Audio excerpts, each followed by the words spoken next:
This is my 2018 Aprilia Rx125. Usually, I only ride my bike on the street and do wheelies and stuff, but I noticed a few people were actually interested in the off-road capabilities of this bike. Because I mean, it kind of looks like an enduro bike.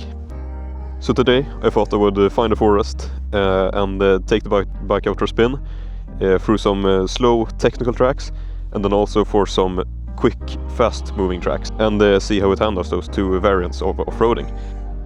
So let's get right into it and find a forest where I can ride. Legally, of course. Right, so this might actually be a bit problematic because the route I was planning to take... This isn't heavy at all. Yeah, anyways, the route I was planning to take begins like right across this road here. But I just saw a young woman who was jogging there, and I really don't want to get up behind her and scare her with my bike in the middle of a forest. So I think there's two ways. I think you could go left or right in there. And the right one makes more sense for her to take, so I'm going to take the left one and hope that she is not on the same one.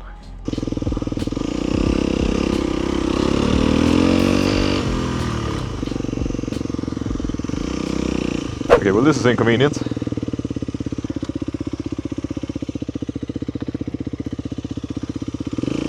Do they not want people on bikes to go here? Why would that be?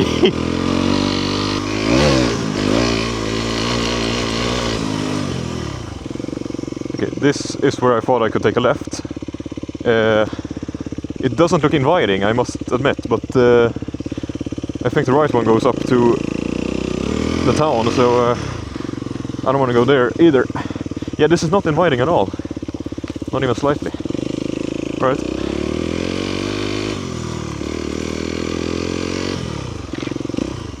Okay, this leads absolutely nowhere. This sucks. I guess we're taking the right one. Yeah, so the first thing I can tell you about this bike is that it's really heavy. It weighs 134 kilograms dry, I think, which is quite ridiculous to be honest. Man, I really don't want to meet a jogger on these tight trails. That's gonna suck. Am I recording? Hello there. Yeah, okay, good. So what I was trying to say is that the heavy weight of this bike makes it really inconvenient to pick up from the ground and stuff when you inevitably crash it, or at least lay it down. Man, this is tight. Oh, that's neutral. Ow.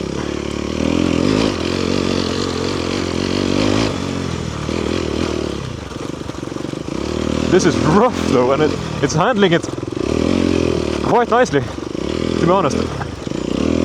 Because like, this is some hard stuff. Okay, let's see. Where are we going? Track stand?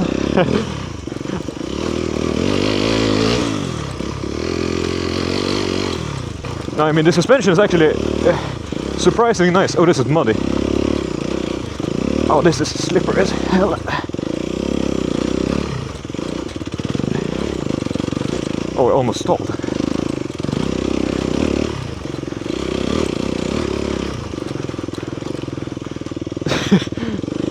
Man, where am I going?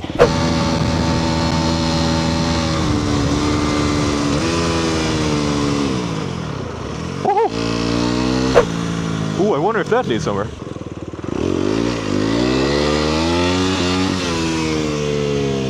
Well, that was sick. Let's see where this leads. I've never ridden here. I don't think.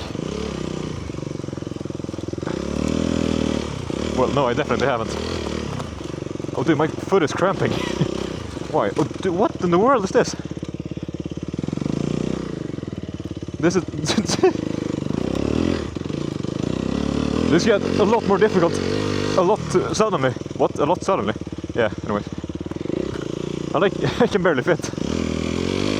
Bike is too wide at the foot pegs and too low at the foot pegs. No. Yeah, so as you might have figured out, the reason I don't usually ride in forests, even though, ooh, what is this? Even though my bike looks like an enduro bike, is because people get so, oh, I stalled. People get so angry so easily because of what I mentioned previously. Like, people can't know that I'm actually in control. They probably think I'm gonna just run them over and kill them or something. Or run over the dogs. Yeah, no, this is like the most awkward place to meet someone.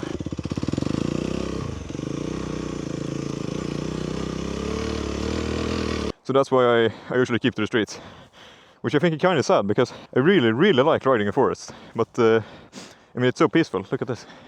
There's no one here, hopefully. No one can send the police here. It's just peaceful. But someone always has to be pissed. But I mean, that's the case on the streets as well. Someone is always going to be pissed. Wherever you are. Like, even if you're at a private stunt spot, someone is going to be pissed at one point or another. I'm yapping too much. Let's just continue riding. Something you also have to be prepared with if you ride this bike in the forest is that you have to use a lot of throttle. Because, I mean, obviously it only has 15 horsepower, so... Like, even when I'm doing slow technical stuff, you're at full throttle quite often. Because you just need to get every single horsepower out of this poor thing. Oh, we're back at the main road. What? That's unexpected. That's really unexpected.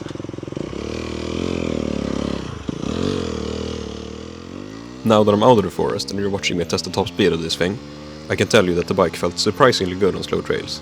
The suspension performed well over my expectations and it felt nimble around the corners. But the worst part of this bike is the lack of bottom end power. You have to slip the clutch a lot to get around in second gear easily.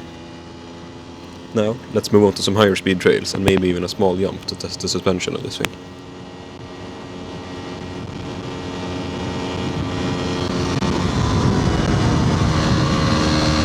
Yeah, that's all I could get out of her. That's all she had. 117. I have done 121 though, I can show you. 121 max.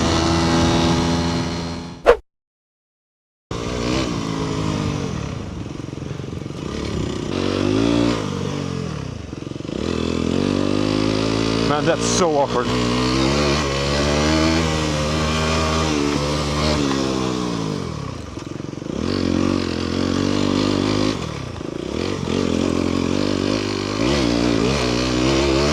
I hate meeting people on trail like that.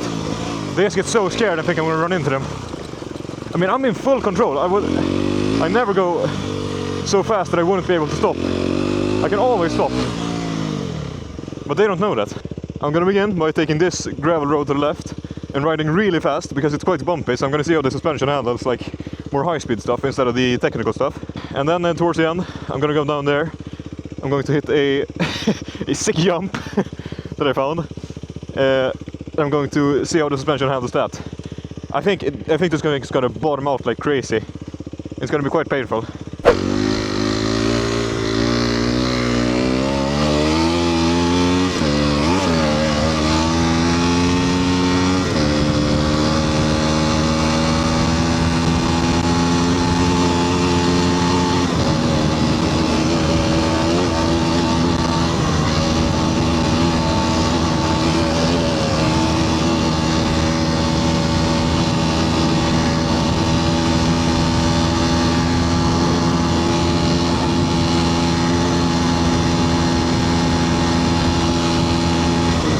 If you're fast enough, you can get proper airborne here.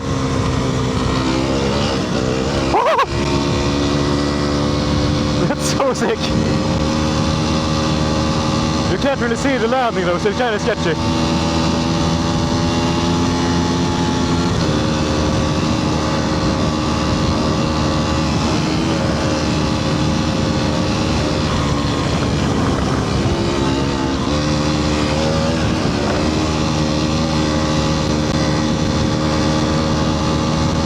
Yeah, and if you're wondering, that was basically full throttle pinned the whole way.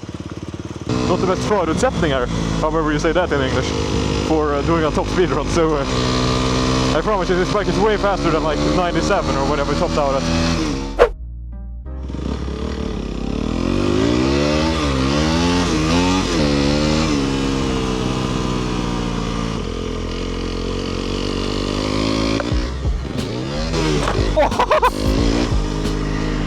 Man, that's painful. That's so painful.